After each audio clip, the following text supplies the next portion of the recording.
തൻ്റെ എളിമയും വിനയവും തൻ്റെ വിശ്വസ്തതയും ഒക്കെ പ്രകടിപ്പിക്കുകയാണ് ഈ മഹാബലി എന്ന് പറയുന്ന രാജാവ്.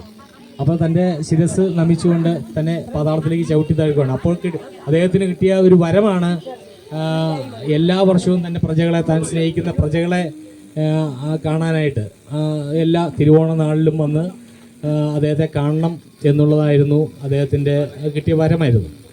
ആ ആഘോഷമാണ് നമ്മൾ ആ രാജാവിനെ, നല്ല രാജാവിനെ, ഈ നമ്മളിതിൻ്റെ ഒരു ആപ്തവാക്യം തന്നെ, ആ പാട്ട് തന്നെ നമുക്കറിയാം, കള്ളവുമില്ല ചതിവുമില്ല എള്ളോളമില്ല പൊളിവചനം, ആ ഒരു പാട്ട് നമുക്കറിയാം. അപ്പം ആ പറയുന്ന പോലെ തന്നെയുള്ള ഒരു തീമാണ് ആ ഭരിച്ചിരുന്ന കാലത്തുള്ളത്. അപ്പം എന്ന് നമ്മൾ ഈ ഓണം വരുമ്പോഴത്തേക്കും എത്ര ദുഃഖങ്ങളിലൂടെ ആണെങ്കിലും സങ്കടങ്ങളിലൂടെ കടന്നു പോവുകയാണ്, ഏത് അവസ്ഥകളിലൂടെ കടന്നു പോവുകയാണെങ്കിലും അതൊരു പ്രത്യേക ഒരു സന്തോഷത്തിൻ്റെ സമയമാണ്.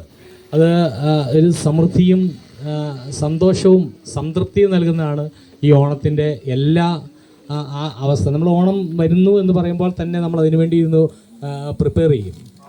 അപ്പം ഏറ്റവും വലിയ ഒരു ആഘോഷമായിട്ട് നമ്മളെല്ലാവരും ഒരുപോലെ കാണുന്നതാണ് ഈ ഓണം. അപ്പം ഇത് നമ്മൾ ഇനിയും നമ്മുടെ ഭാവി കാലത്ത്, ഇപ്പോൾ പണ്ടത്തെ തലമുറകൾക്കറിയാം, ഇപ്പം ഇന്നത്തെ ആൾക്കാർക്ക് അത്രയും ആഘോഷം എന്ന് പറയുന്നുണ്ടെങ്കിൽ അന്നേരം തന്നെ ഫുഡ് കഴിക്കുന്നതും എന്തെങ്കിലും ഡാൻസും പാട്ടും കളിക്കുന്നതും ഒക്കെ അത്രയൊക്കെ ഉള്ളൂ ആഘോഷം എന്ന് പറയാനായിട്ട്.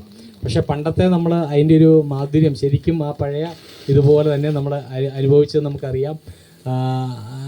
അന്നത്തെ ആ കാലത്തെ സ്നേഹത്തിൻ്റെയും സന്തോഷത്തിൻ്റെയൊക്കെ ഒരു ഇത്, എല്ലാവരും കൂടുന്ന ആ ഒരു സന്തോഷം, നമ്മൾ പൂവറിക്കാനായിട്ട് മറ്റുള്ള സ്ഥലങ്ങളിൽ പോകുന്നത്. എൻ്റെ ഓർമ്മയിലാണെന്നുണ്ടെങ്കിൽ ഒരു 10-12 വർഷമായുള്ളൂ നമ്മളിങ്ങനെ പൂവൊക്കെ വാങ്ങിച്ച് നമ്മൾ ഇത് ചെയ്യുന്നത്. പണ്ടൊക്കെ പൂ പറിച്ച് ഓരോരുത്തർ കളക്ട് ചെയ്ത് കൊണ്ടുവന്ന് പൂക്കളം ഇടുന്നതൊക്കെ ആയിരുന്നു കാണുന്നത്.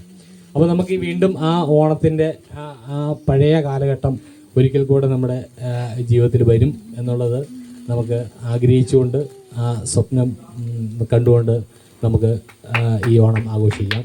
എല്ലാവർക്കും ഓണത്തിൻ്റെ ആശംസകൾ.